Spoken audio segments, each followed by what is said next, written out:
Dr. Corinne Allen, international author, lecturer, researcher, and practitioner in natural health, nutrition, and neurodevelopmental education for over 30 years, is an expert on how to affect brain health, learning, and behavior problems without using drugs. She's a recognized healthcare leader for her natural and practical approach to health regarding natural and alternative methods of stimulating permanent changes in the brain for issues like ADD, autism, Asperger's, dyslexia, learning disabilities, academic and behavioral issues, and acute and chronic brain injuries. She has developed a brain program which facilitates the connection of neurological pathways for brain cells which have been injured, damaged, missing, or not properly working. Dr. Allen's brain research is applied in the Advanced Learning and Development Institute's brain programs. Through the Advanced Learning and Development Brain Camps, Dr. Allen's method of repairing the brain has helped many families find help, solutions, and hope for their brain problems. Now let's join Dr. Corinne Allen as she speaks on Your Brain on Water. And I appreciate all your interest in the brain. How many of you have personal friends or family who have brain issues on any spectrum? That we're not talking about autism, good. We see it everywhere. We now have 1 in 75 on the autism spectrum. Research shows that 7 out of 10 people actually have some kind of injury in the brain from birth. And we see statistics that now say 1 in 10 have brain injury on some level. And I think if anybody is a teacher or a worker in the public school system, you understand and know that we have a very serious problem. And it becomes very, very serious when that problem comes into your own family and into your own home, right? And it's what do we do about it? And what can we do about it within our financial means? Because these things can break the budget. So we're going to give you some exciting things tonight about how you can share this with others and use it more effectively for yourselves. I've been in the natural health field for over 30 years. And I'm going to tell on myself a bit tonight because, you know, a lot of us in the field think we've learned a lot, and we have, and we know a lot, and we do, but we never know enough. And I told people to use the wrong kind of water for a lot of years. And one of, you know, the things that when I found good water, the best water, I immediately grabbed onto it because I'd been teaching people about pH and acid alkaline, and we tried all the products that we could think of to get that to work for them, and of course the diets, and nothing worked like what we're going to show you tonight. And because we have a brain center where we work with brain injuries and actually do a 2-week intense program to help the brain to circuit its pathways and do them permanently, water is a very core part of that issue. So we're just going to talk about the full spectrum of brain issues tonight and how the water, the very special water that we're going to talk about tonight, is going to help them. Your brain on water. You know that water is the very most important ingredient in your health. How many of you believe that? Now, I believed that 30 years ago, but I didn't practice it. And I didn't have a way to give people the best avenue to get that water into them. It's the one big secret that is being missed. Water is essential to superior health and wellness. And we're particularly concentrating on the brain because that is the part today that is exponentially out of control. Now, the composition of water, we have water in the body, we have it in the brain. 80% of your brain is water. How come nobody talks about water in your brain? How come nobody says, take this for your problem? They say, take this pill or take this nutrient, and we forget about water. Our purpose tonight is to show you how the first and the foremost thing that we want to do is we want to do water, but the right kind of water, because folks, we're going to show you that if you do the wrong kind of water, you're really wasting your effort. Now, the body is 75% water, and in that you have your bones, they need water. Your kidneys, look how high your kidneys are, 82%. No wonder people get kidney infections and kidney problems, because they cannot flush those kidneys if you don't have them filled with 82% water. And your muscles need 75. How many of you get muscle aches and pains? And there's not enough water flushing the toxins out. And then the blood, look at that, 90%.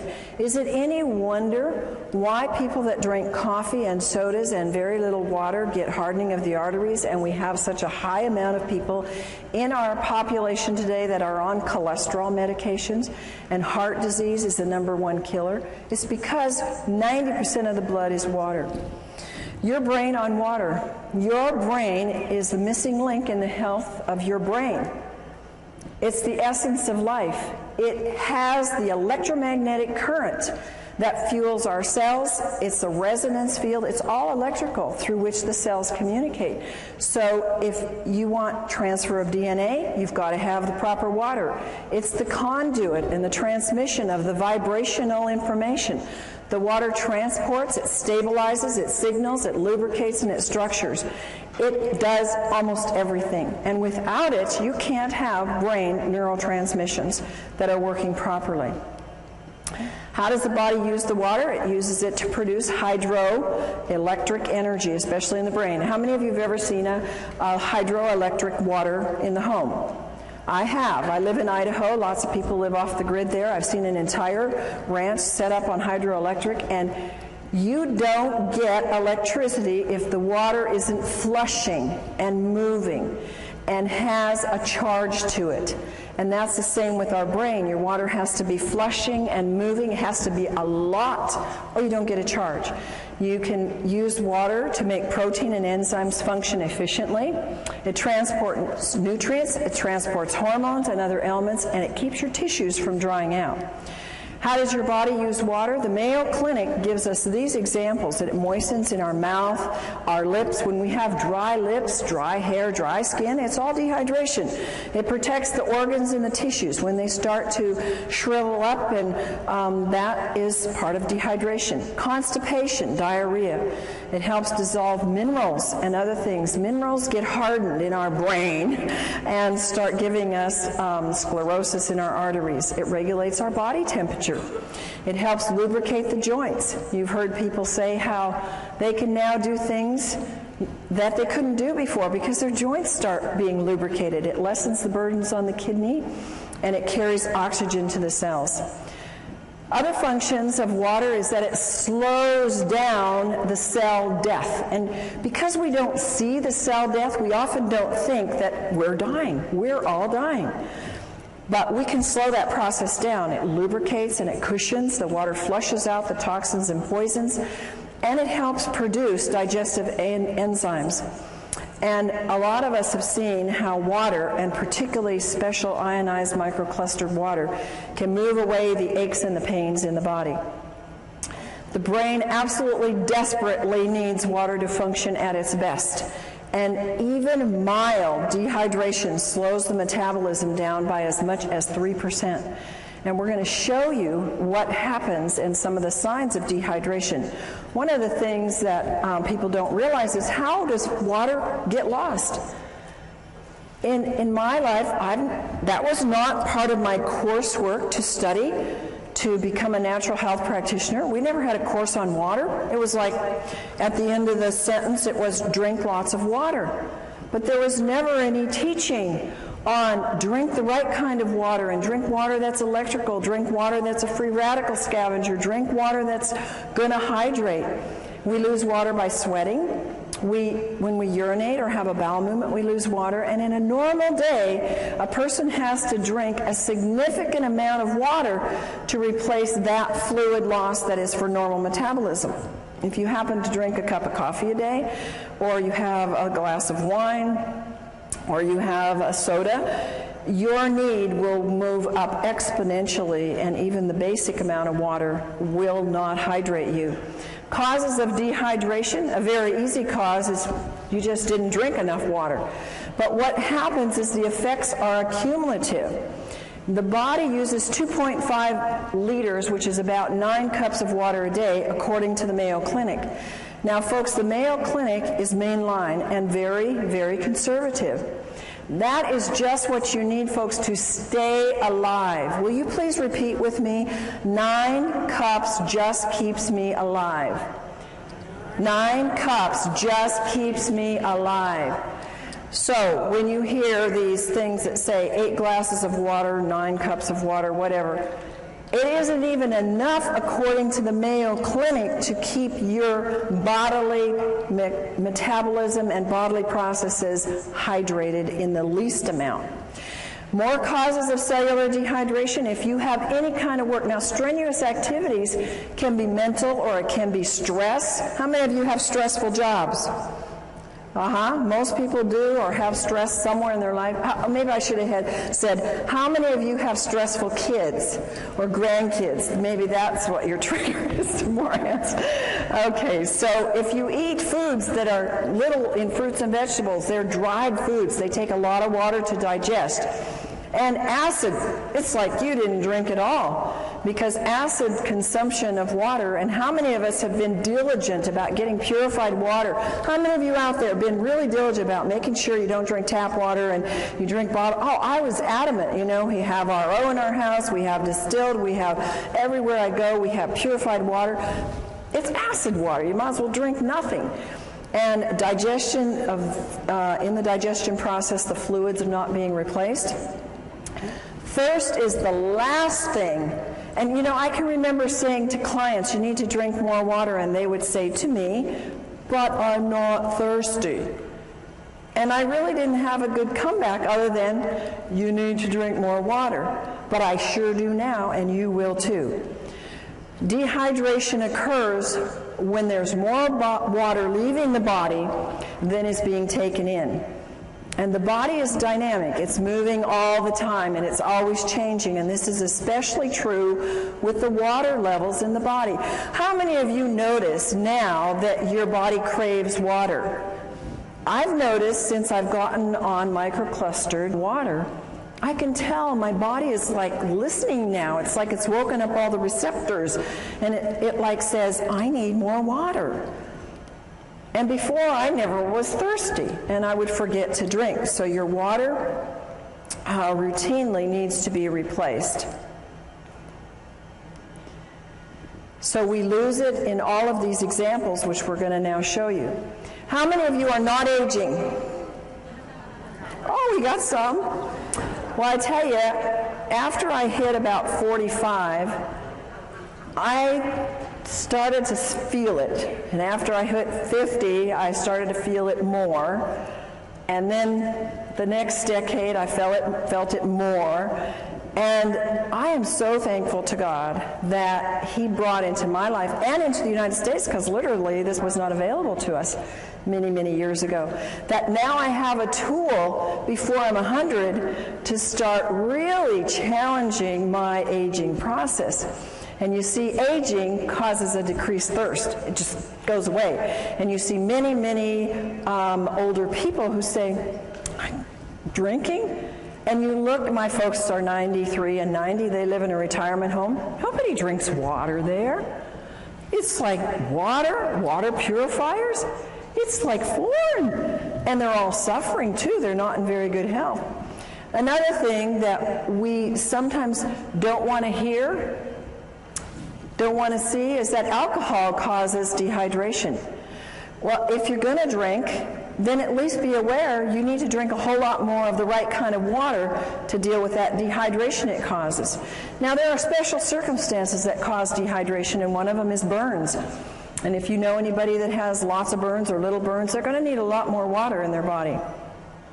Here's another one of those American, don't tell me, don't talk to me about it, I'm going to keep my cup of coffee. You know, when I was very, very ill in my 20s, this is what led me into nutrition and natural health, I had to quit coffee because it was actually pushing my energy down. And I thank God it did, because I realized then what it was not going to help build up my health. And a lot of people just haven't gotten that yet. They haven't figured out that it's reducing your melatonin in your brain. That's very, very important for good, sound sleep. It's decreasing your memory enzymes. I want to be full of a good memory on into my 90s and 100s. It can cause DNA damage. It affects your overall brain functioning. How many students do you know? And when I went to college and grad school, everybody was drinking coffee to what? Think, study, stay awake through the night. I couldn't handle it. Thank God at that time I was sick enough that even coffee wasn't helping me. But it actually depletes their brain functioning. And when people crave coffee, it's a craving for water that their body needs. 10 ounces of coffee removes 12 ounces of water from the body. Dehydration is caused by diarrhea. Diets cause dehydration. When you see people or yourself or whoever, when they eat a lot of snacky foods, processed foods, refined grains, chemicals, high in chemicals, preservatives, sugar is a big one. It steals the water from you, and people don't think like that. Now, of course, salty foods cause you to crave and maybe to thirst water, but what do people quench that thirst with or try to quench it with? Sodas or iced tea or something that further causes dehydration. Exercise uses up water. We know that this doesn't include just the physical exercise, but it includes the mental as well.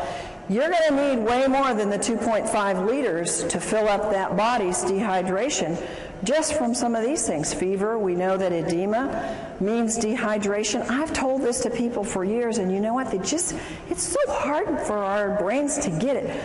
Well, how can that be a lack of water when I got too much water? Well, it's because the inside of the cell is mostly salt and your potassium, sodium pumps aren't working right. And the body pulls the water from other parts to assist that area, and you get dehydration. And if you drink enough water, you must drink it until your urine is clear. Now, the only exception to that is, of course, if you just took a B complex with the riboflavin in it, and that will make the urine very yellow. Water is the best natural diuretic, and if people would just use a lot more of that, they would find their swelling and things would be much more improved. High altitude causes dehydration. Again, I'm going to tell you a little story about myself. It's kind of, when I look at it now, it makes me feel rather stupid and ignorant, but I went to Ecuador a few years ago, and I got very sick in Quito. And I thought, what's the matter? I'm not sick. I don't want to get the flu. I felt horrible. And, we had a bottled water here, bottled water there, bottled acid water. And, I was sick. And it was a health trip. There were a lot of other people there who were into health, and nobody knew to drink water. In fact, you know what they gave me? They gave me cacao, which is chocolate, which has caffeine, which further dehydrates you. I didn't know any better. I was so desperate, so I took it. But now, if I go back there or any high elevation, I'm going to know you drink a lot of the right kind of water and really hydrate yourself well. Another reason, we all know this one, we've all said it, and we've all known it, is when you're sick, you get dehydrated. And why? Because you got to flush those toxins. And one of the reasons why we get sick is because we haven't flushed the toxins, and also haven't flushed them with the right kind of water. Chronically ill people have to have the right kind of water, because if you don't, they just get stuck there and then they cause all kinds of illness. This is a huge area with medications causing dehydration. If you will look in the medicine on the internet or anywhere where they talk about the side effects of drugs, look at what they say for diuretics and antihistamines and blood pressure medication and psychiatric drugs. You will be shocked at the list of symptoms that are all what I'm telling you: vomiting, diarrhea, excessive thirst, swelling.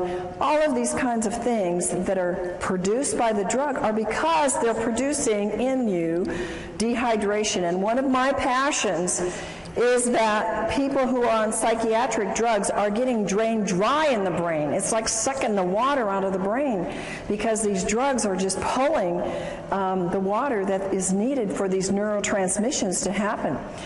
Another one of my passions is the babies that are coming into the world, because we now have a plethora of brain-injured children and children who can't function. I got an email today from a friend who said, "Oh, thanks so much for the work you're doing. And she said, it's almost every day that I get a mom coming up to me and they're all saying, what do we do for our kids? They all have brain issues. They all have ADD. They can't think. They can't concentrate. They can't behave.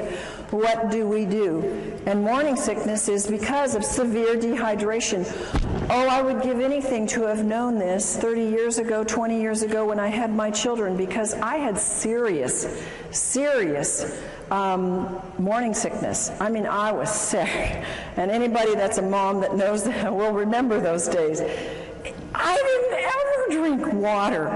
The thing that saved me is that I took a ton of pills for my pregnancy, and it took me a lot of water to get those pills down. And I'm sure that that's the only reason why my kids are as good as they are. Histamines rise during pregnancy, so you can have, it's absolutely a need for more water. And the amount of hydration that the fetus gets will determine its future in its structure and its function. Did you know that? Now, I want to make something clear to you that I am not giving you the research notations under these, because you will get them in the book that's forthcoming on Your Brain on Water. And they will all be documented, because it will take too much time for us to go through that here. But all of these things that I'm telling you are documented in the research. Overweight. Do you think an overweight person is going to need 9 glasses of water a day to just metabolize what their body uses and throws off as waste? How many of you think that that'll be? No. But I would say 99.9% of the overweight people do not drink enough water, and that's probably one of the reasons why they're tending to be overweight. It takes more water for a heavier person to complete their digestive and eliminative processes, and dehydration will slow the metabolic rate down. And also, on the other hand, the right kind of water will speed up the metabolism.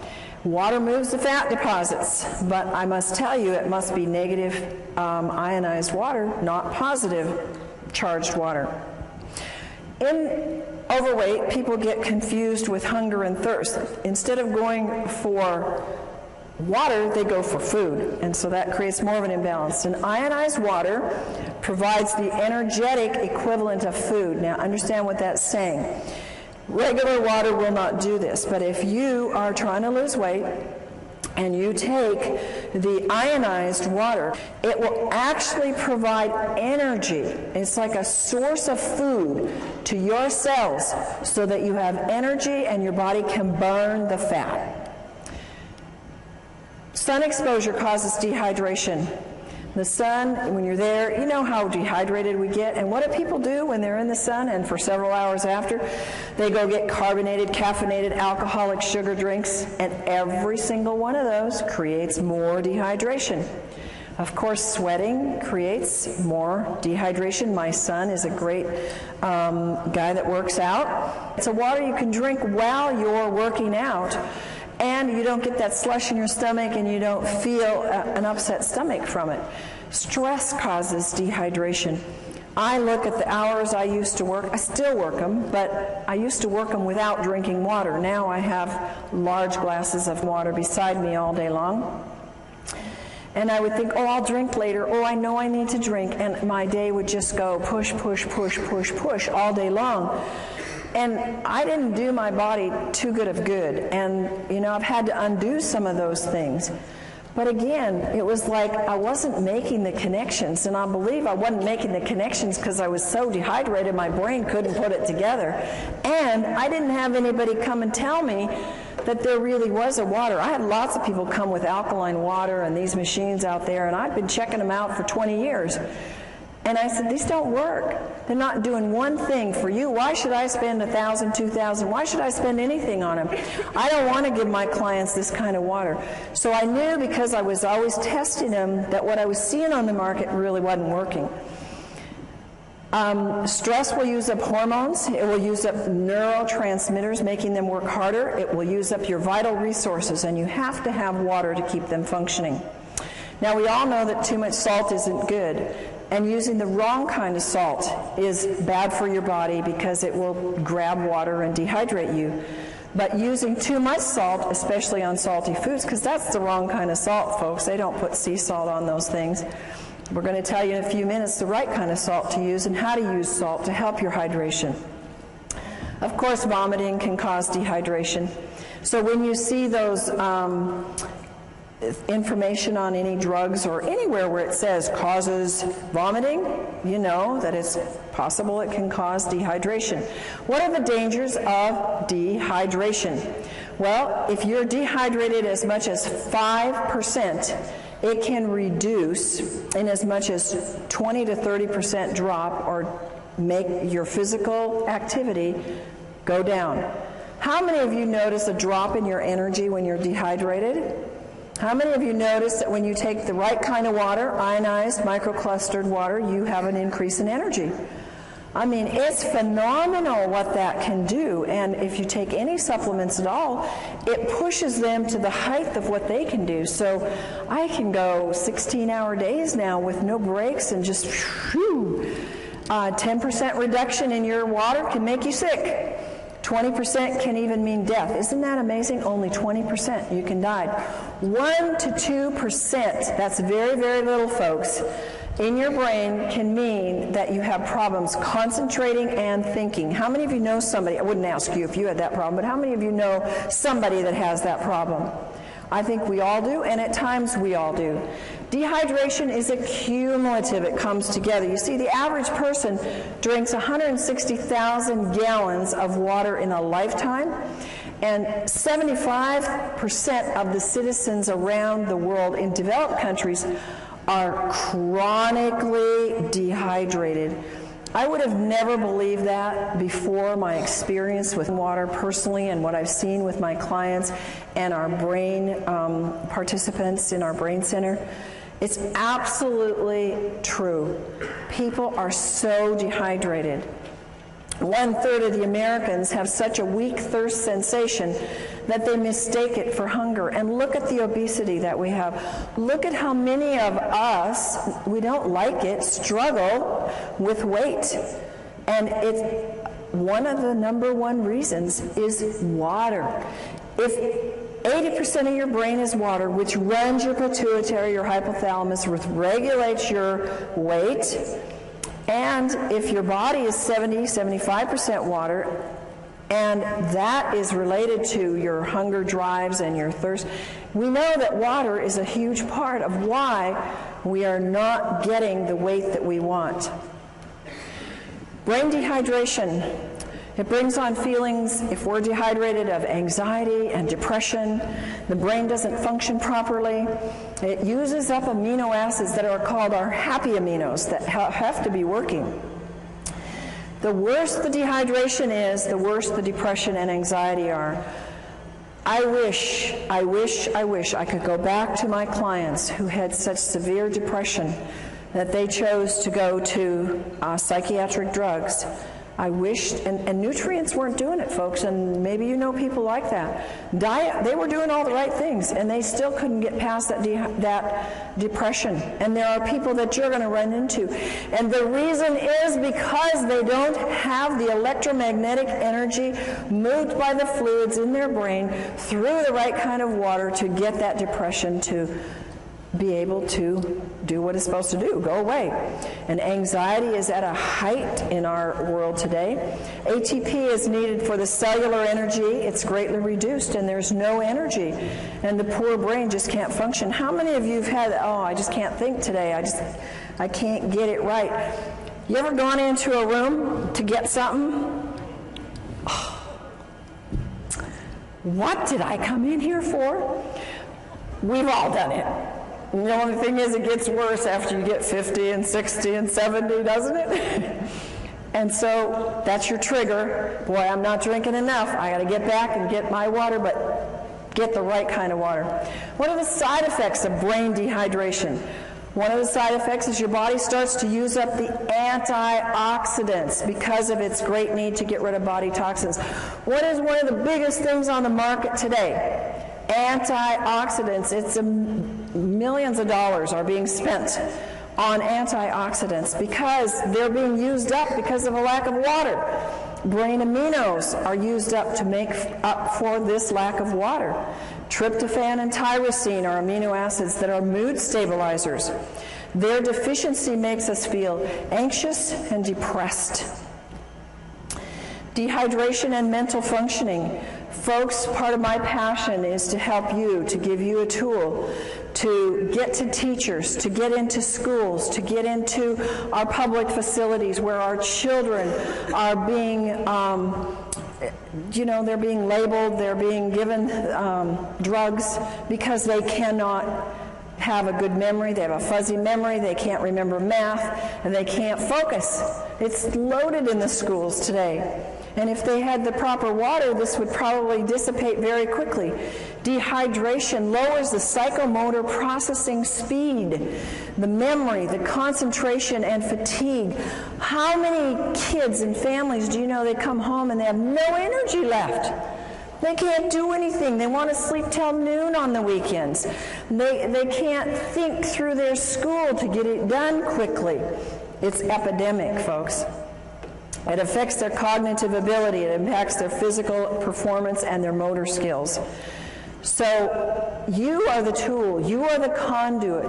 You are the caucus to be able to go out and spread the word and use this information to share with people, to get into private schools, to get into church schools where they can start giving it to their students and they can see. The teachers won't be screaming at the parents to put their kids on those awful drugs. Brain issues related to dehydration. Does this look like a very hydrated brain to you? It doesn't to me. This is a real picture of a brain, and it's got a problem. Alzheimer's and dehydration, I have known for years in my practice. That has been research proven. Remember, what I'm telling you here is not my opinion. These are documented facts in research that Alzheimer's and all these other things that I'm going to relate to you are coming from documented studies that dehydration plays a significant part in it. Alzheimer's tends toward vasopressin levels, which is responsible for the water being in the right balance. Alzheimer's have increased dehydration. And one of the hardest things that I've seen in my clients that have had Alzheimer's parents or relatives, they can't get them to drink. Once they're past a certain level, it's very, very hard to get them to ingest the water.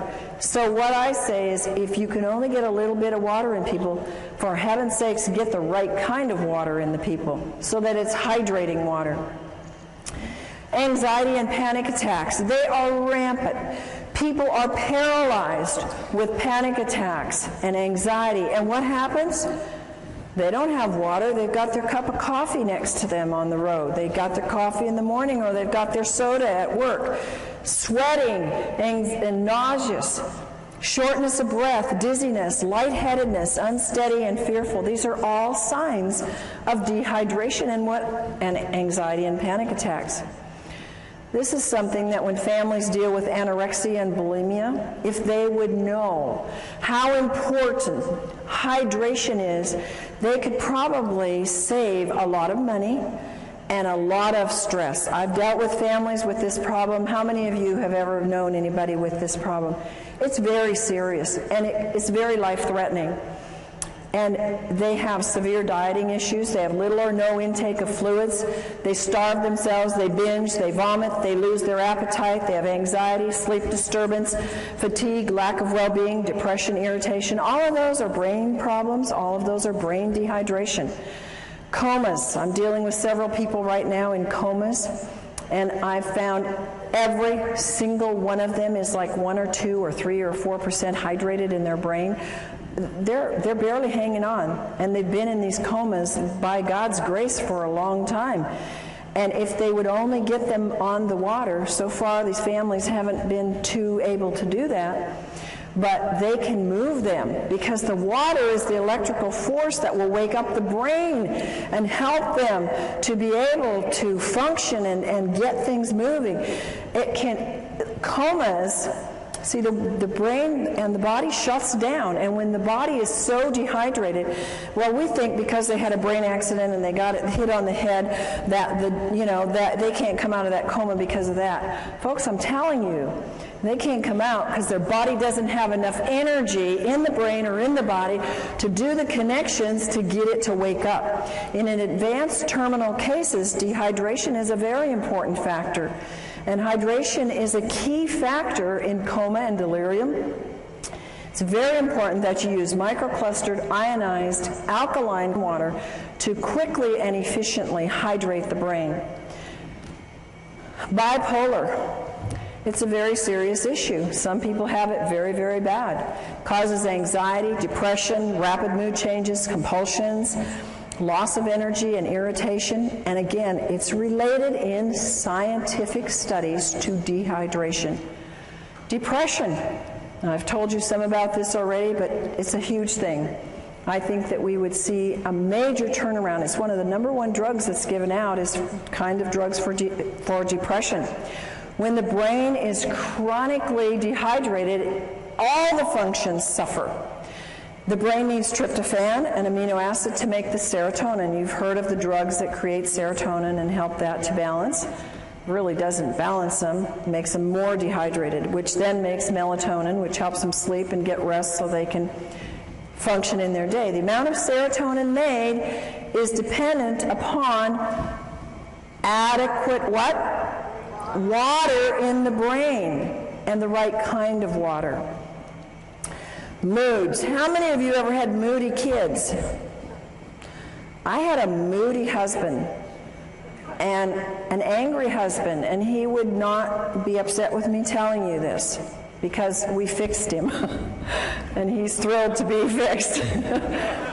But he was a forceps baby, so he had some brain injury. And folks, by the way, all of these issues where they have more of a tendency when they get dehydrated, because not all of us, when we get dehydrated, go bipolar or go anorexic or go into depression. I believe there's plenty of evidence in the research to show us that they have an incident, shock or trauma or some kind of an event that has caused an injury in the brain. And in my husband's case, this was his forceps birth. So we put him through our brain programs and helped the circuits to reconnect, and he was doing so much better. But since he's been in water, he has seen even more improvement and more help. But there's one little time when we're driving long trips, and what is it with men that they don't like to drink? They got the easiest job in the world to stop anywhere, and women don't have that privilege in life. Well, my husband won't drink very much, on the road, and I'm guzzling and stopping all the way along, and he'll get real fussy when we're on trips, and I just say, "You just dehydrated, honey." And he is. So it's associated with negative mood. When you see yourself getting grouchy and, others around you, it's because they are dehydrated. Multiple sclerosis, a big problem. It's very sad to see this. You can get well from multiple sclerosis, but it means many scars. And one of the causes of exacerbations is dehydration. Not drinking enough water, drinking other beverages that are like caffeinated beverages, soft drinks, alcohol. I know a number of people that have MS that have gotten over it as I've worked with them in my practice because they really went on a strict diet and did a lot of things, but others have not because they refuse to drink, and they continue to drink their sodas and their dehydrating beverages. And dehydration doesn't necessarily cause it, but it makes it much worse. Here's one that everywhere I go, I have people tell me, "Oh, and yeah, my this relative, friend, acquaintance has schizophrenia." We don't hear about this because nobody's going to come up to you and say, "I have schizophrenia." But schizophrenia is very much related to dehydration, and the high risk of dehydration further from the psychiatric medications that they're on. And they show depression, they show delusions, hallucinations. Remember coma and being delirious, lack of water, no energy, again, brain doesn't work right, confusion, stupor, comatose-like, and suicidal. Suicide among our teenagers is very high. I am of the personal belief most of our teenagers that I work with, and I was a counselor in the alternative, the kids that couldn't make it in the regular school, they were the special kids. So I worked with them for many years. And they never drank water. Of course, I didn't either. But they had more problems, more traumas, more things that were pushing it. And a lot of these kids get suicidal. Seizures and dehydration.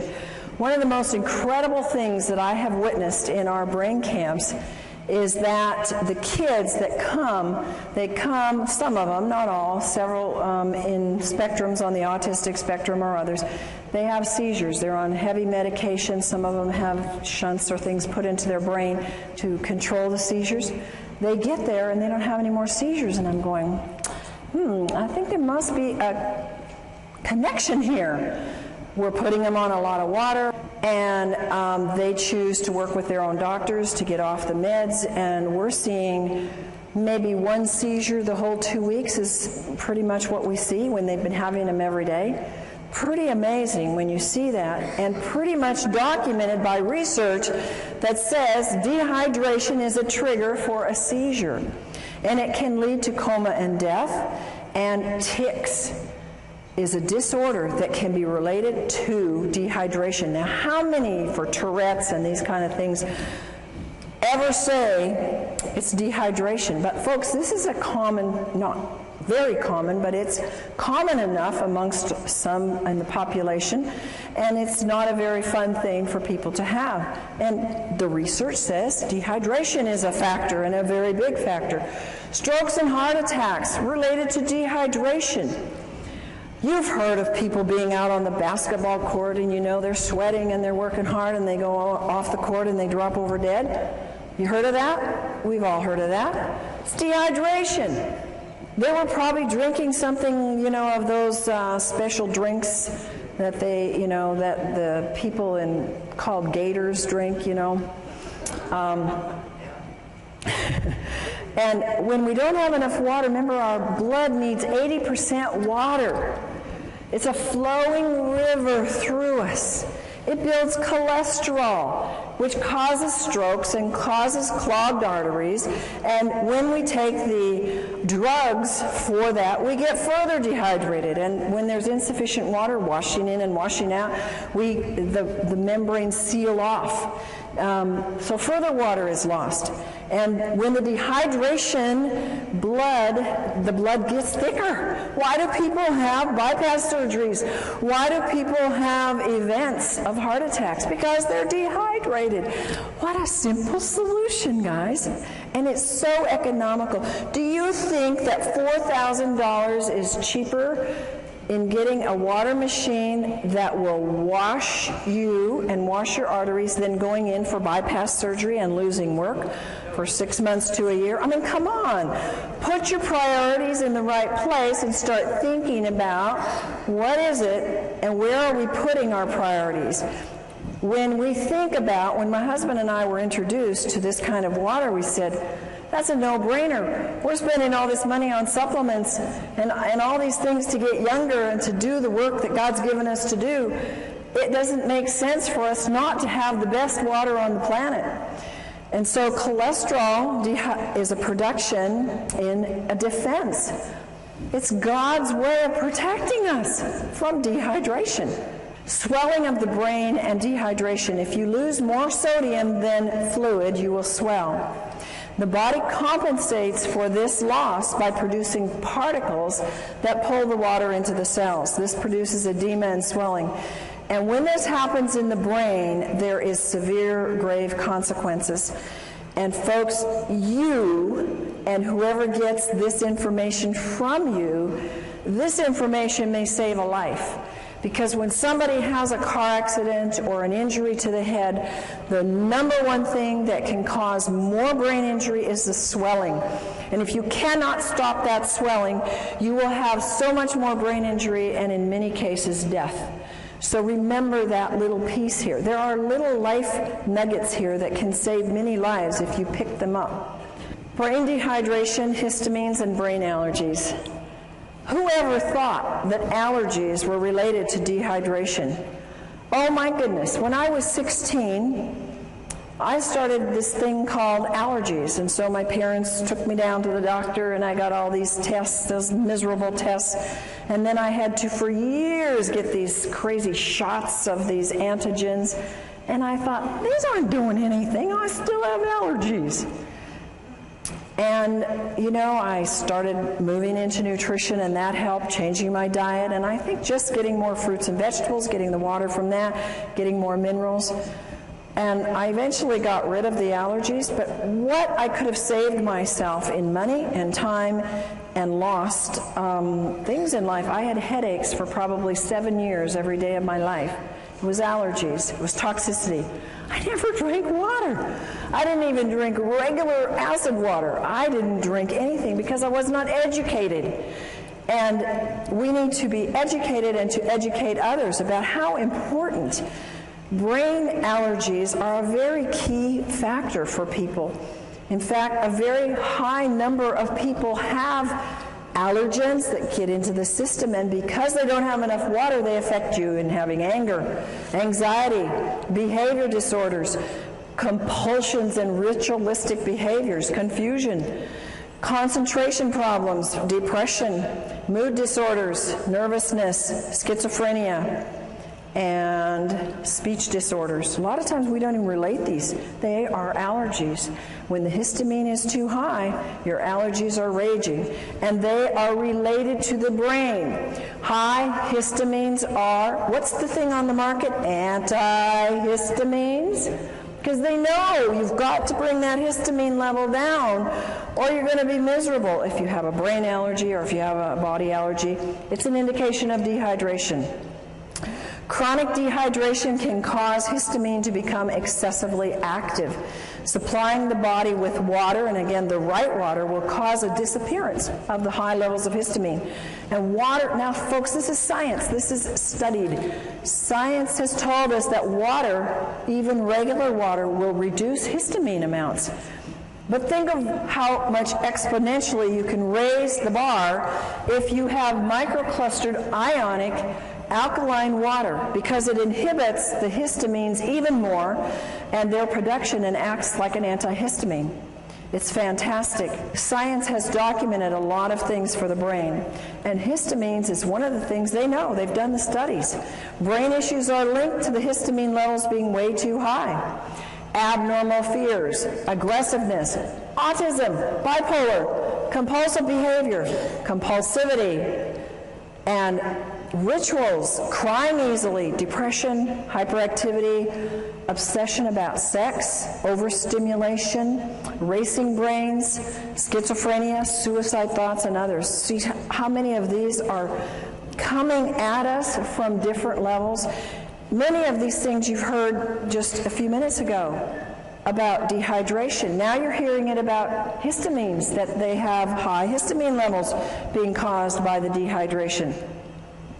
Signs of high histamines are caused by brain allergies, agitation, aggressive behavior, anxiety, autism, depression, fatigue, irritability, learning problems, moodiness, psychotic issues, slowed thought processes.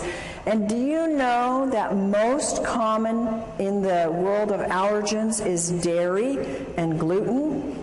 One of the things we do in our brain camp is we do a gluten-free, dairy-free diet, teach people how to do wonderful recipes without gluten and without dairy, because they are such high triggers for the brain to go into some of these things.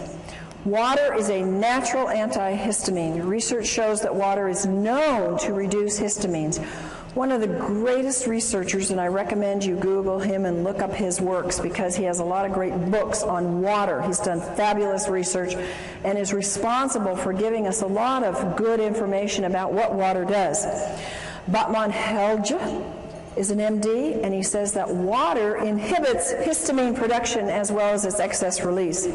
And he's the one that found in his research that water by itself had the strong antihistamine properties. Allergies are in epidemic proportions. I used to think in my practice, every single person that came in, now granted they came in because they were sick and they had issues, I wasn't dealing with a healthy population, but that everybody had allergies. But research says that 2 in every 10 now suffer from allergies. And the young are developing nervous system problems, and their nervous systems are particularly vulnerable to any allergic or toxic overloads. Allergies lead to behavioral disorders such as hyperactivity, learning disabilities, etc. At least 1 in 10 child may react adversely to some common foods or additives. Dehydration produces more histamines. Histamines are produced exponentially when the body becomes more and more dehydrated. Your brain's health depends upon 3 main factors, and I want you to memorize these. Write them down. You got to drink water. You got to drink enough water. And you got to drink the right kind of water. So when we say drink water, right now we need to be saying you need to be drinking water that hydrates the body. And what is that water that hydrates the body of the brain? Microclustered ionized alkaline water. Water recommendations, and these are only guidelines because I find that I need sometimes a lot more water than this. The minimum intake for children and adults is 1/2 your weight in ounces. Think about this, folks. How many of our school children even drink 2 glasses of water a day? Very few. And parents say, well, here's your Coke, here's your milk, here's your, your health drink, whatever those are on the market today. Here, you need some energy, take this. And they're making them more dehydrated. The body needs no less than 2 quarts of water and 1/2 teaspoon of sea salt every day to compensate for its natural losses in urine, respiration, and perspiration. Remember that the inside of the cell is water with salt in it. It's not just water. So I noticed, I was on a weight loss diet recently, lost 10 pounds in a week, and water was a big part of it. And it was exciting, and I would take a teaspoon of salt, and I love salt, so it wasn't hard, but it helped me. I mean, it was pushing it out. So it was kind of exciting, and I could see my body was needing more than 1 gallon a day to flush all the toxins that were moving. To really hydrate the system, you can drink equal to your weight in ounces. So if you weigh 150 pounds, you can drink 150 ounces, not 150 pounds, folks. Sodas. How many of you are hooked on sodas? No, in the past we're hooked on sodas. Yeah. And did you know it? No. Nobody ever taught you that. Like, they taste good. And I need a refreshment, and I just ran, or I just had a stressful day. Oh, give me a drink. Or what do we do for people to be kind of hospitable? We give them drinks, right? And we have a whole assortment of things that are all dehydrating and all acid. If you substitute milk, juice, sodas, tea, coffee, alcohol, you have to drink even more alkaline water. You have to drink 12 ounces of water just to replace, remember, that 10 ounces of coffee. It takes 32 ounces of alkaline water at 9.0 pH to neutralize 1 8-ounce soda. Is that amazing? And you can experiment with it and see. Start pouring in and see how many glasses of alkaline water it takes to bring that pH up to alkaline. It takes 32. Dehydration is caused by water not absorbing well. Water has to be microclustered, ionized, and alkaline to have the proper hydration to cells. And again, to the average person, it's like, I don't even know what dehydration is. Well, now you can give them this information and let them see. They're going to all identify. How many of you have identified with some of these symptoms we've talked about tonight? And so the average person is going to get it. They're going to know, oh, I am dehydrated. I do need water, and I have not been educated about water. The average person, even in health, folks, even your practitioners in the natural health, have not been educated about water because we haven't had the right kind of water readily available, but we do now. RO, distilled, purified, bottled acid waters, they're all going to dehydrate and take water out of the body. So what do we drink? We drink only microclustered, ionized, alkaline water made with medical grade.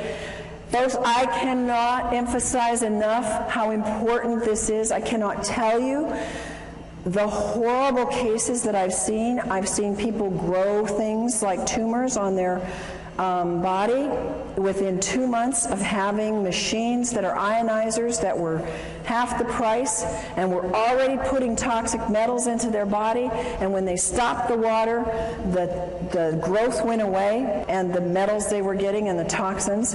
So it is absolutely critical, and just having solid plates isn't enough. You've got to protect those metals, and only medical grade platinum and titanium are safe for your body so they don't break down. And you don't see that, folks, and most people don't know how to test it. So just drinking the water, you're not going to taste it. Begin drinking as soon as you wake up in the morning, 16 ounces of water. You want to drink all day long, every hour. Drink enough so that you get clear urine. One of the complaints is I got to run to the bathroom all day long. You know what I found out? That once your body gets rid of a lot of that toxins, you don't have to run so much anymore. So be blessed and thank God that you do have to run, because you're moving toxins when you have to go frequently, and it will pass. And if you live in high altitude, you got to drink more water. And if you eat any convenience food, you have to drink more water because it sucks up the water. And if you exercise, if you walk up a hill, if you walk up the stairs, if you go downstairs and do the laundry, whatever, you're exercising some, you're using up more water.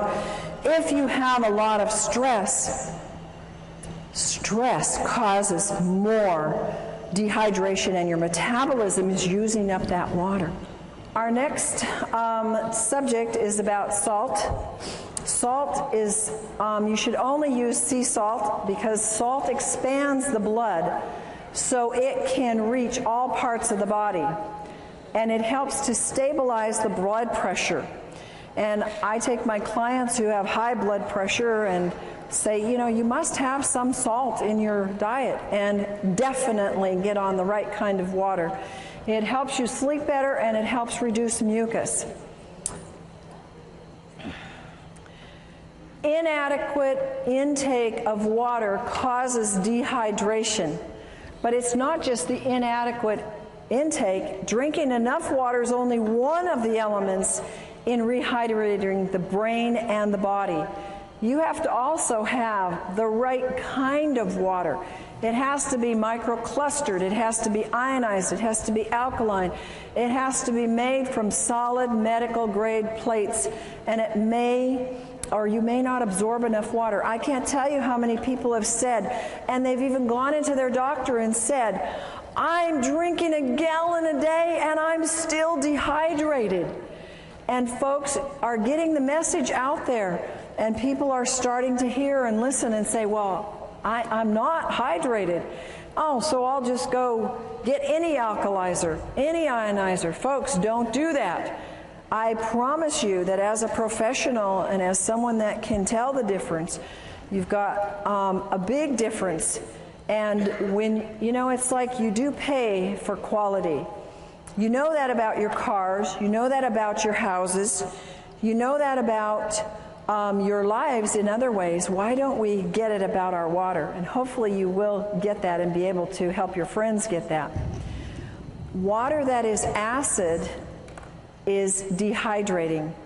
And I almost feel like I have to go do some kind of penance to my clients who I've told them to drink RO water, to drink distilled water, because I was actually doing them not any good other than giving them water that didn't have all the chemicals in it. I was giving them positively charged acid water.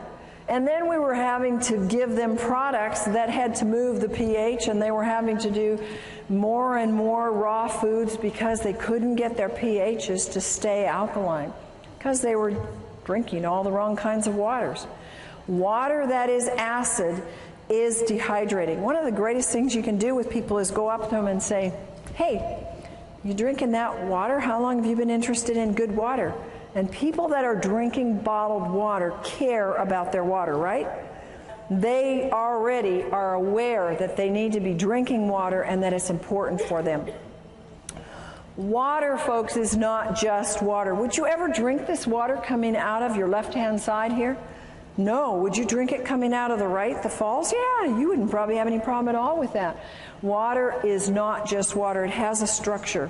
And the structure is very different in water that comes out of polluted areas or tap water or RO water. Ionized water has an ability to change the structure of the water. And your water has its own brain. Even the purest water can still contain vibrational pollution. Even pure bottled water, even pure RO water has a vibrational pollution of acid. Water's the most programmable substance on the earth. It has a memory. It'll actually contain the energetic signatures of whatever is placed in it. And it stores and transfers this information within the body. This is why we can now replicate that water that is like the hexagonal water coming out of the high mountain areas in the Hunza area and in other areas that are mountain areas known for longevity. We can now duplicate that in your own home and have longevity coming out of your own tap. And bottled RO distilled is not the best. It will not hydrate the body. There's a couple things. We have structure of water. The water is a pentagonal structure. That's large, big clumps. And it's very hard to move them into the cell because the cell has very small, permeable walls. And it's not shown in any way to improve life other than keeping you alive. It accelerates your aging, and it's high in acid waste that build up. The metabolic functions actually decrease. And there's little capacity for that water to store any energy. It has little energy to give. How many of you get energy from drinking tap water or RO water? Do you get energy from drinking microclustered, hexagonal, ionized water? Yes, amen, do you? A lot of energy because it holds energy. Little penetration of the nutrients into the cells. I can take half of the vitamins and minerals I used to take. How many of you have the same thing now that I drink hydrated microclustered water because it gets into the cells? Nutrient absorption is more efficient, and there's an inefficient absorption or getting rid of waste with the pentagonal water. Now the hexagonal structure of water is small clumps. It's easy to get into the cell. They improve life significantly. They slow down the aging. There's no acid waste buildup. The metabolic functions increase. I've actually noticed that when I drink this water, I tend to have a low thyroid, but when I drink the water, my thyroid starts working a whole lot better. Huge capacity of this hexagonal water to store energy. And it needs those folks, those very strong, solid medical grade plates to be able to make that kind of water for a lifetime. If you don't have that, you cannot keep producing that year in and year out. It is highly energizing to the cells. It gives rapid penetration into the cells of nutrients. It helps their absorption, and it helps efficiently remove the waste. It contains powerful antioxidants. We call this microclustered, hexagonal, ionized water. And it has the negative hydrogen ion called the hydroxyl ion. Its water becomes alkaline, which helps our bodies move to the pH side of alkaline. It's super hydrating. You can run a very strong race. I can do a very strong workout where I'm jumping and moving and very much doing cardio, and in the middle of it drink a whole glass of water, and it doesn't stop me at all. Whereas I could never do that in the past. I had to do it before or after exercise.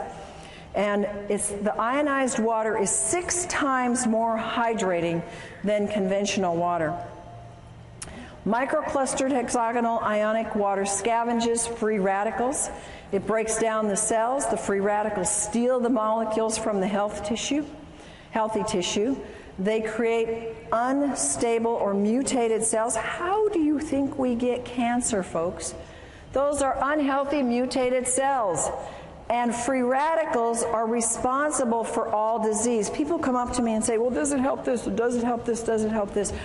Is it a degenerative disease? Meaning, did it happen by an accident? Did they get a hit on the head and it happened one day, it was there, and the day before it wasn't there, and the next day it was there? That's not a degenerative disease. A degenerative disease comes on slowly. And almost all the problems that we have today, of which we have myriads of names for, are degenerative, and the water is what is responsible, number one, for moving those free radicals out of the body, which are causing those things. Only the large solid plates hold the energy structure in the water to get into the cells. I had somebody tell me how they did an actual research study. They bought 4 or 5 of these other machines that have slotted plates, have mesh plates, and even some other kinds of plates, but they were not the high-grade medical solid plates. True to the research on hexagonal water, that if it's true hexagonal water, and if it's done properly with the proper electricity, the proper amount of square inches, enough on the plates to get the water split, it will hold, and that water held every single time way more than every single one of these other types of machines. And you can see the difference in the sizes. So the structure is important, and if it doesn't hold that structure long enough to get in your body or to stay in your body until it finishes its work, folks, it doesn't matter what it registers on the meter. If it can't hold it longer than more than a few hours, and many hours, it's worthless. Microclustered hexagonal water and calcium. A lot of people know that calcium is very, very, very important. And the water actually helps you get your calcium and keep it in your cells. Hexagonal water will help you retain calcium. We start to lose calcium a lot under stress and under just life and exercise and just moving through the day. Mental and physical signs of calcium deficiency, they're rampant. Nervous tension, inability to relax, can't sleep at night, fatigue, not in proportion to the amount of work you do, restlessness, irritability, quick-tempered, insomnia, spastic colon, tooth decay, bone loss, mental depression, muscle spasms, PNS, PMS, menstrual cramps, and menopausal symptoms, all calcium deficiency. So you're losing calcium, you're either not getting enough, but when you start on the proper water, it starts to stay in your body and you actually produce a better use of your calcium. Free radicals, you can see 2 molecules here and the one stealing from the other because it's positively charged and it goes after the negative. It oxidizes and breaks down cells. The brain can't perform well when there's too many free radicals.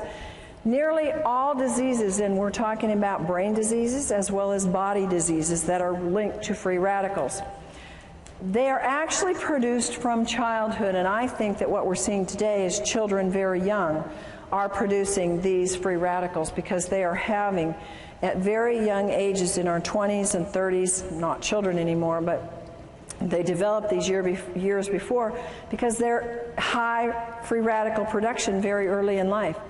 Aging increases the production of free radicals. And we cannot keep up with this excess. There's no way. How many of us are actually getting younger every year? We're trying, but it's a battle, isn't it? And some of us are gonna make it, but it's a constant battle to get past those free radicals because we're getting hit with them everywhere. Feed the brain the most important antioxidant. It's water. Water is used as an antioxidant, is more efficient and more economical than pills or juices. You can do the math. If you spend $100, $200, $300 a month, which is not unreasonable, a lot of people are doing this for antioxidants, either in the form of juice or pills a month.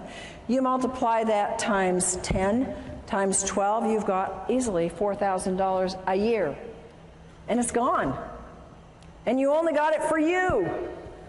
Think about the economy of having one product that you can spend $4,000 on, and it can feed the neighborhood free radical scavenging nutrients. It's pretty much a no-brainer. It eradicates free radicals. The water can flood the brain all day long with free radical scavengers. And see, it's not enough. I take free radical scavengers. It wasn't enough. If I didn't have the water, it wasn't doing enough good. You've got to have what nature determined to be the first priority, and that's the proper kind of water. We want to retard the aging and renew the brain at the cellular level. Free radical and brain problems.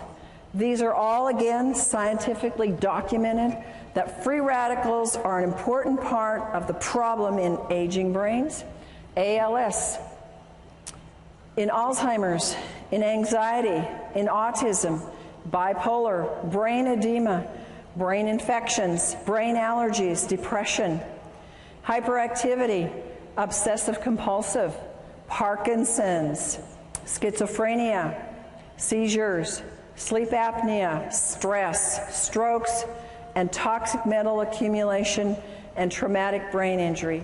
All of this is documented by scientific studies that says these are related to an excess of free radical formation in the body, in the brain.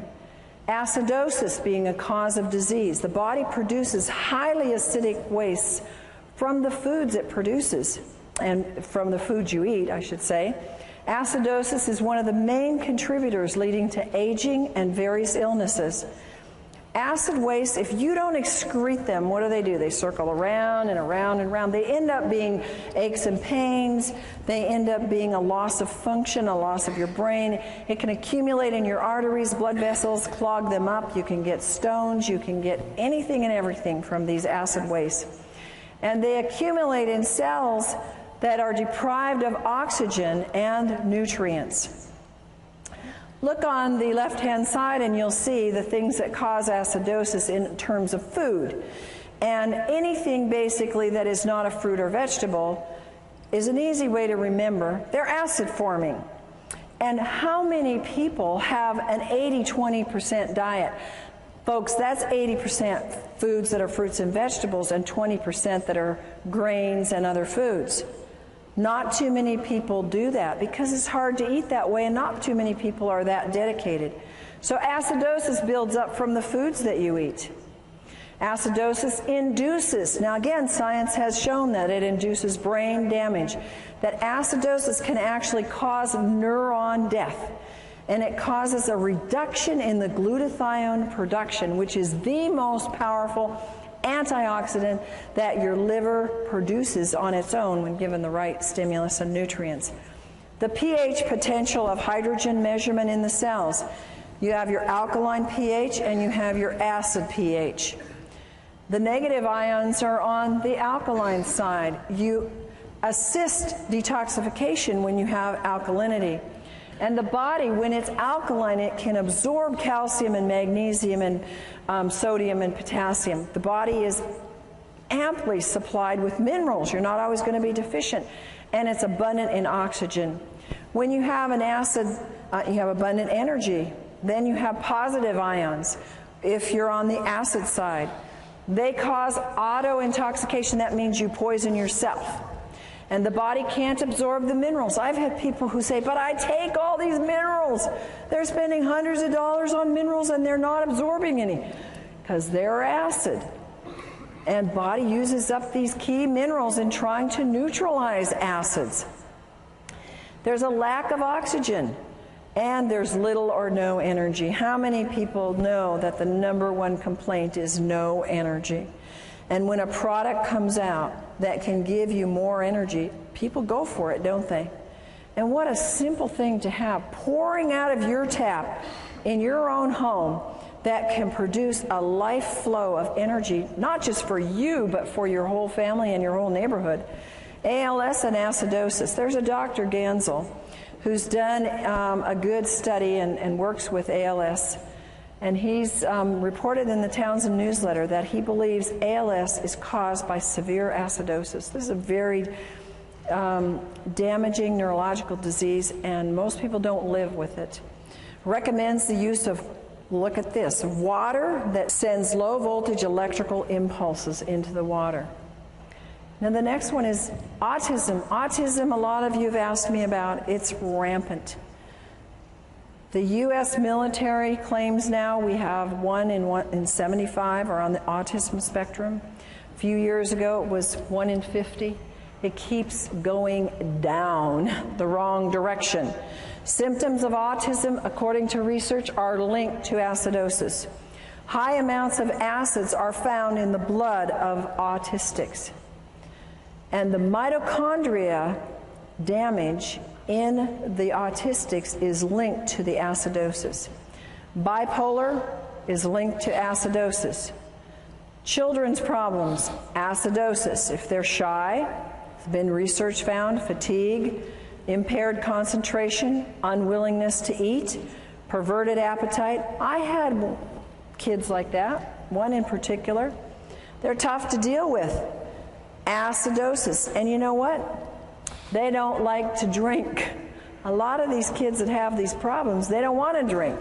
And they want their foods that they want, and mostly they're not fruits and vegetables that they want. They can be restless and poor sucking. These are acidosis symptoms in children. Then you have schizophrenia, can be related to acidosis. Dr. Steinfeld says the key problem in schizophrenia is acidosis, and his work verifies that it is a biological problem. Seizures and acidosis. We talked a little bit about this before in terms of dehydration, but research also says it's due to acidosis. And an acid pH can actually trigger the seizure that can then lead to brain damage. Stress and acidosis. If you're stressed out, mental stress causes acidosis. Autointoxication, when you are poisoning yourself because you didn't drink enough water to get the poisons out, your bowels aren't moving, you're not urinating enough, stresses the body, makes you acid. It increases your cortisol production. When you increase your cortisol production, you want it low. It causes you to gain weight in places you don't want it. Acid is increased in diabetics. In every single diabetic, they have an acid problem. And there are absolute miracles when you look at this work that has been done with this microclustered ionized alkaline water in the hospitals. In Japan, you have seen pictures, video documentation of diabetics who have been absolutely turned around using this water. It's absolutely fantastic for any blood sugar issues because it helps get rid of the acidosis. It doesn't do anything to cure a disease. It gets rid of the causes and lets your body do the work. Acidosis in a traumatic brain event. If you are eating junk food and not drinking water properly, the right kind of water, and you happen to have an accident, a car accident or hit on the head, you can have a pH level in the brain that's already acid. When that event occurs and there is a shortage of oxygen or a traumatic event, restriction in the blood, or whether it's a stroke or a heart attack or an accident, the damage is actually made worse and the damage is increased in the brain. Here are other issues that acidosis is related to in the research. It's related to Alzheimer's, their acid, alcoholism, comas, Down syndrome, nightmares, and multiple personality and Parkinson's. Alkaline water solution. We have a solution. It is so exciting for me to be able to share with people a solution because we have an epidemic of brain problems. Would you agree? How many times have we said, what is wrong with them? Yeah? And, you know, it might be us, but, you know, we think and we see that there's a lot of issues with people's brains. They're not thinking right. They're not reasoning right. They're not functioning. We have an easy solution. It's effective. It's economical. It increases your oxygen. We know that oxygen is important. How many of you know that cardiovascular exercise will increase your oxygen? How many of you do it every day? Good, some of you, but we don't do it enough, do we? And how about if you could oxygenate your brain every hour of the day by just drinking a glass of water? Is that amazing or what? Nothing else like it. It moves acids waste efficiently, and the most efficient, and it neutralizes the acid in the cells. Use common sense, folks.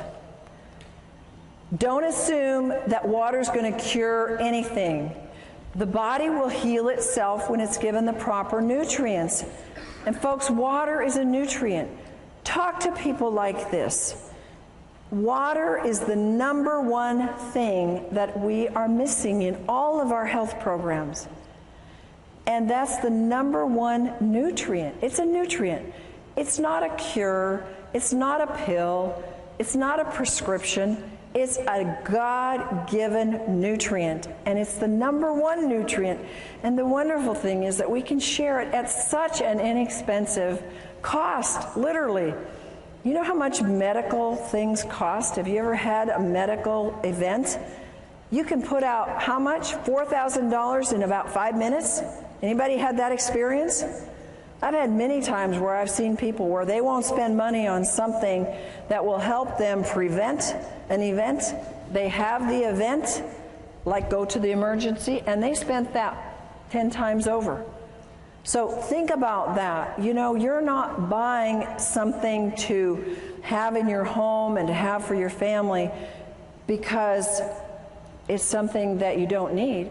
It's a necessity. I don't think any family should be without this because it is the number one most important thing. Water's not a drug. Water is needed in high amounts because of the laws of nature.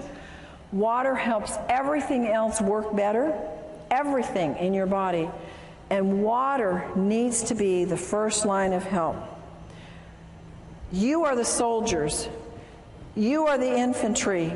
You are the first line of defense. You are the ones that must tell them. You must show them the way. You must teach them. I had to be taught. You had to be taught. How many of you knew this when you started? Somebody taught you, didn't they? Now you're being taught. Now you go tell and you share. And tell them how to get water. And tell them that water is not just water, no matter how pure it is. That they need 3 things in all the water that they drink. And if they don't have it, they don't have the best water. They need factor number 1, strong antioxidants that fight free radicals. Number 2, they must have microclustered hexagonal water that hydrates and carries antioxidants and nutrients deep into the cell. And number 3, they must have water that has the increased ability to carry oxygen into the cells with high alkaline pH values. Now we're going to do a fun little demonstration for you here. And I have a volunteer who's going to come up and help me with this. And this is for you. I want you to be able to have a hands-on tool because people tend to show me that I'm dehydrated. Prove to me, oh, I'm not dehydrated. I'm going to give you a little test that everybody in the room can use, and you're going to go home and play with it tonight and play with it with your friends. It's a test that comes from some of the acupressure and kinesiology that we learned. This is Gina, and Gina has traveled all day, and so she's been pretty dehydrated, so I thought she would be a good one to test because she didn't get to drink her good water. So first of all, we're going to just test her. And I'm going to take you this way. Okay, and you can see it on the screen. I'm going to test the tip of her nose. If we're going to test her in the clear, I'm pushing pretty hard, and I don't get any muscle or energy break. And now we test the dehydration point, and I have no trouble breaking that because she's very dehydrated. So now we're going to try and find something. She goes to the store, she runs into the 7-Eleven, and she comes out with Smart Water. And she takes this, open it up, and let's take a swig. And you can actually take a swig of it, hold it in your mouth so it goes to the energy to the brain. Good. And unfortunately, you'll have to swallow it. No, not yet. Okay, now let's go back to our point. Did it hydrate? Not doing anything. The energy's not going anywhere. Okay, you swallow. You know what? I think I'll give you my glass so you can spit in it. I don't want you to have to drink all the soda. Well, the next ones, you won't want to drink these. All right, let's do some bottled water. So have a swig of RO. You can drink that because it won't kill you. Hold it in your mouth. Now, is this going to hydrate her? It's even weaker. All right, you can swallow that. Now, sometimes we think, oh, we're thirsty, let's go for some juice. All right, so you can swallow that too. Hold it in your mouth. Good old pasteurized juice. Did it hydrate that brain? Not even. Yeah, that's right. And Sprite. Okay, now, you can swallow that if you want. You can spit it out too. Okay, give me a swig, and you can put it on the table there. Okay, give me a strong, let's hear. Nothing. You want to spit it out? Swallow. You swallowed it. Okay. Now, this is good microclustered hexagonal ionized water. And let's put it in the mouth and see what we get there. Hold it in there. And is it going to hydrate or not? What's your vote? I can't even budge it. Now swallow. Thank you. You may have that. I have this. You may. You're going to need 34 of them. You see, you can do that with your friends now. And you can show them. We gave her water. We gave her smart water. And it didn't do anything for her brain. We gave her juice. And it didn't do anything for her brain. And so we need to have the ability to take and show people. So now I've given you a little trick to test for dehydration. You first test them in the clear, and then you hold the point on the nose, and then you can give them tap water, you can give them RO water, whatever's available, and then you want to hold the last, and you can have them put it in their mouth, because it'll go to the brain, and it will show you if it's hydrating the brain. And isn't that amazing? What could we do to our society if we could change the hydration of our brains, starting from our schools, from kindergarten up? Yes, we could change our society, literally, if we would hydrate our brains. Take control of your health. Your body requires a constant and a consistent supply of water. It is the most important compound you put in your body. How many of you believe that?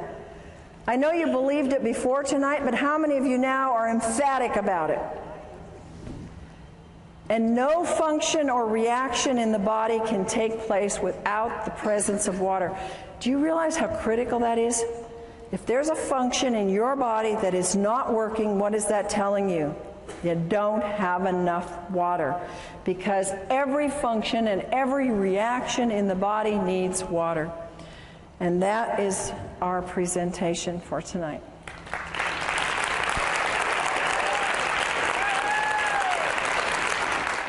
Dr. Allen has gone beyond her doctorate in nutrition to find answers for her clients' brain issues when nutrition isn't enough.